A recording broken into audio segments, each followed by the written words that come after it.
अस्सलाम वालेकुम एवरीवन। आज का जो हमारा टॉपिक है that is transfer of property in a sale of goods transaction. Relevant provisions, transfer of property meaning. सबसे पहले देखते हैं कि ट्रांसफर ऑफ प्रॉपर्टी का मतलब क्या है। Transfer of property means transfer of ownership from seller to the buyer.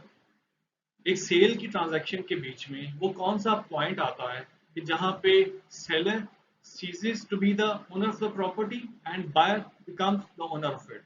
So that point when the seller stops being the owner of the property and the buyer becomes the owner of it, at that point is called as point of transfer of property. Transfer of property के लिए क्या delivery of property जरूरी है या payment of price जो है वो जरूरी है क्या? Without delivery of goods and without payment of price by the buyer to the seller, क्या property can not transfer from seller to the buyer? The answer is no. ये दोनों के दोनों जो एलिमेंट्स हैं, delivery of property and payment of price, they are not essential for the completion of a sales transaction, meaning thereby के goods की ownership के transfer होने के लिए ना तो फिजिकली उनका डिलीवर होना from seller to the buyer जरूरी है, और ना ही ये जरूरी है कि बायर हतमन उसकी प्राइस जो है वो सेलर को पे कर चुका हो प्रॉपर्टी के ट्रांसफर होने के लिए। ये दोनों के दोनों जो एलिमेंट्स हैं वो कॉन्ट्रैक्ट की टर्म्स के मुताबिक उनका पूरा होना तो बिल्कुल जरूरी है, otherwise it would amount to the breach of contract on the part of the respective party who commits it. लेकिन ये नहीं कहा जा सकता कि अगर प्राइस पे नहीं हुआ या from the side of the buyer या डिलीवरी ऑफ गुड्स नहीं हुई है from the side of the seller, तो property can not transfer from seller to the buyer, यानी जो बायर है वो गुड्स का मालिक नहीं बन सकता। This is not correct understanding of concept of transfer property. So next is ascertain goods to transfer.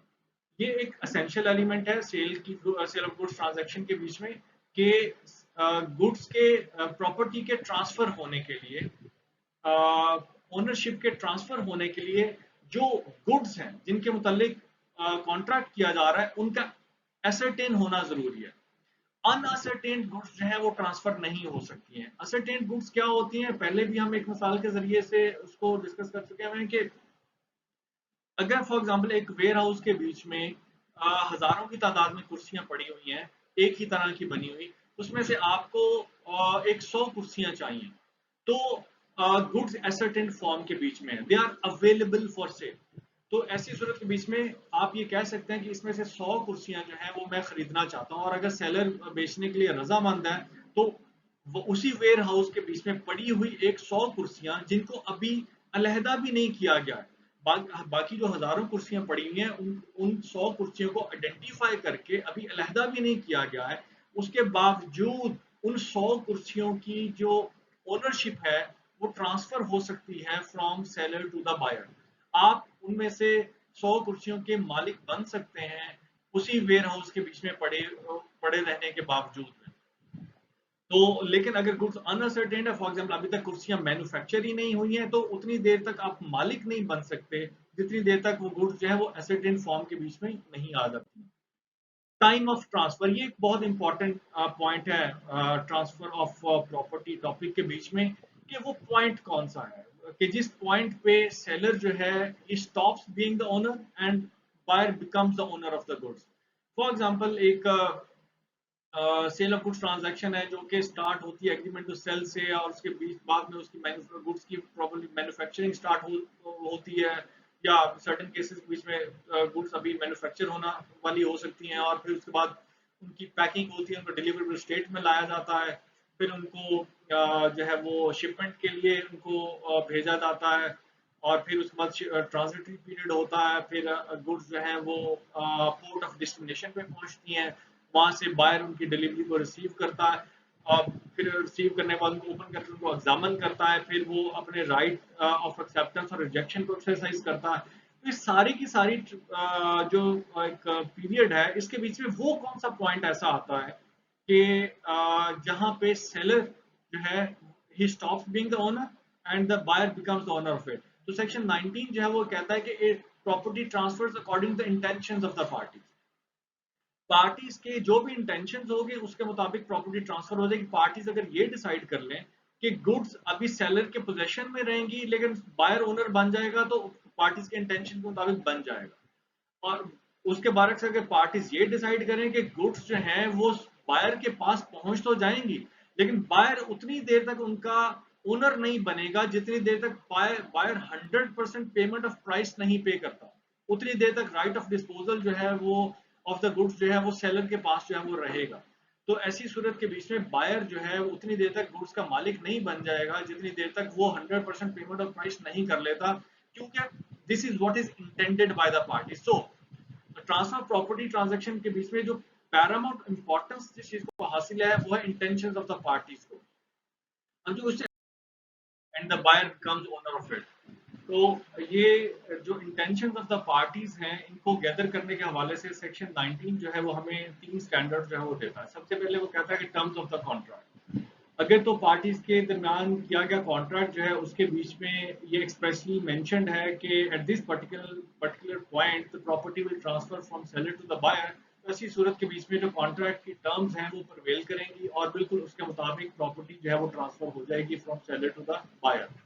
उसके बाद अगर ये कॉन्ट्रैक्ट के बीच में ये टर्म्स जो है ये मौजूद नहीं है और ऐसी सूरत में देखा जाएगा conduct of the parties, parties का कंडक्ट क्या कुछ ऐसा शो करता है कि जिसके जरिए से उनके इंटेंशंस को with regard to the transfer property gather किया जा सके। तो जो सेकंड स्टैंडर्ड है वो कंडक्ट ऑफ द पार्टीज। एक एग्जांपल देता हूँ उसकी कुछ इस तरह से कि आप मुझसे कोई चीज प्रॉपर्टी परचेज करना चाहते हैं मुझसे for the purpose of free cell.